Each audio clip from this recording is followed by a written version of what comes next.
साथियों, आप जहां भी जाएं, आपको एक और बात ध्यान रखनी है। आप जिस कार्यालय में होंगे, उसके बोर्ड में दर्ज आपके कार्यकाल से ही आपकी पहचान नहीं होनी चाहिए। आपकी पहचान आपके काम से होनी चाहिए। हां, बढ़ती हुई पहचान में आपको मीडिया और सोशल मीडिया भी बहुत आकर्षित करेंगे। काम की वजह से मीडिया में चर्चा होना एक बात है, और मीडिया में चर्चा के लिए ही काम करना वो जरा दूसरी बात है। आपको दोनों का फर्क समझ करके आगे बढ़ना है।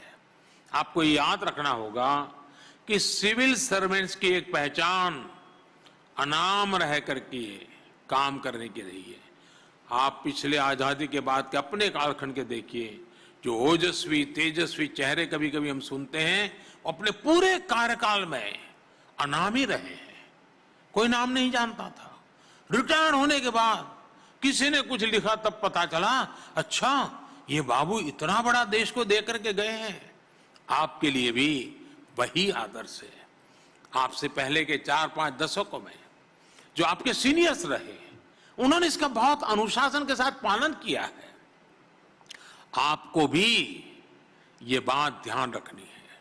साथियों, मैं जब मेरे नौजवान राजनीतिक साथी जो हमारे विधायक हैं, हमारे सांसद हैं, उनसे मिलता हूं तो मैं बातों बातों में जरूर कहता हूं, और मैं कहता हूं कि दिखास और छपास, ये दो रोग से दूर रहिएगा।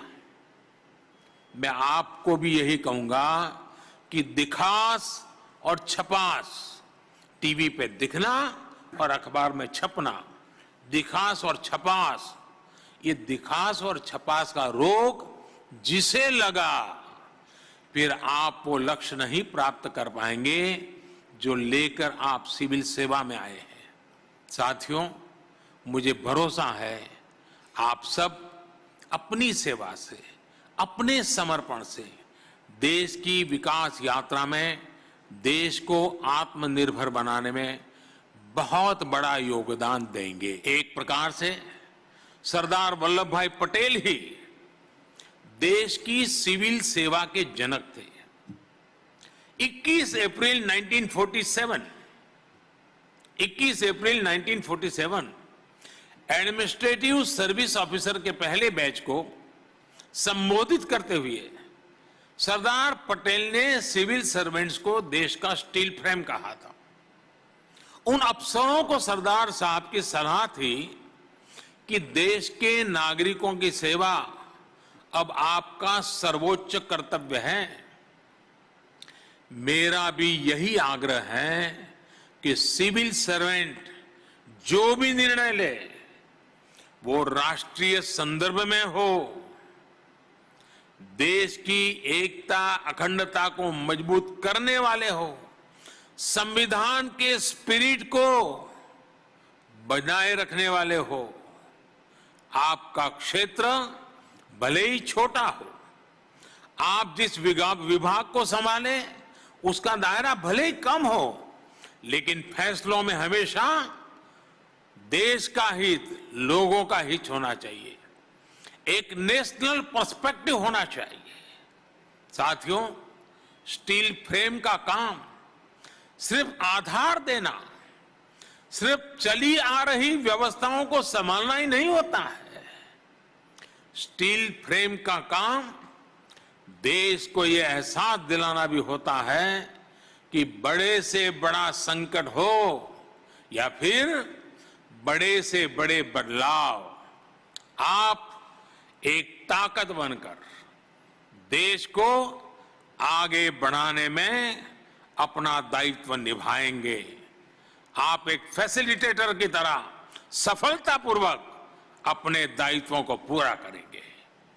फील्ड में जाने के बाद, तरह तरह के लोगों से गिरने के बाद, आपको अपनी इस भूमिका को निरंतर स्मरण रखना है। भूलने की गलती कभी मत करना। आपको यह भी याद रखना है कि फ्रेम कोई भी हो, गाड़ी का, चश्मे का या किसी तस्वीर का। जब वो एकजुट रहता है तभी सार्थक हो पाता है। आप जिस स्टील फ्रेम का प्रतिनिधित्व कर रहे हैं उसका भी ज्यादा प्रभाव तभी होगा जब आप टीम में रहेंगे, टीम की तरह काम करेंगे।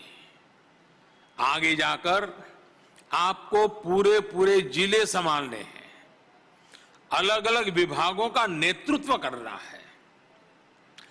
भविष्य में आप ऐसे फैसले भी लेंगे जिनका प्रभाव पूरे राज्य पर होगा, पूरे देश में होगा।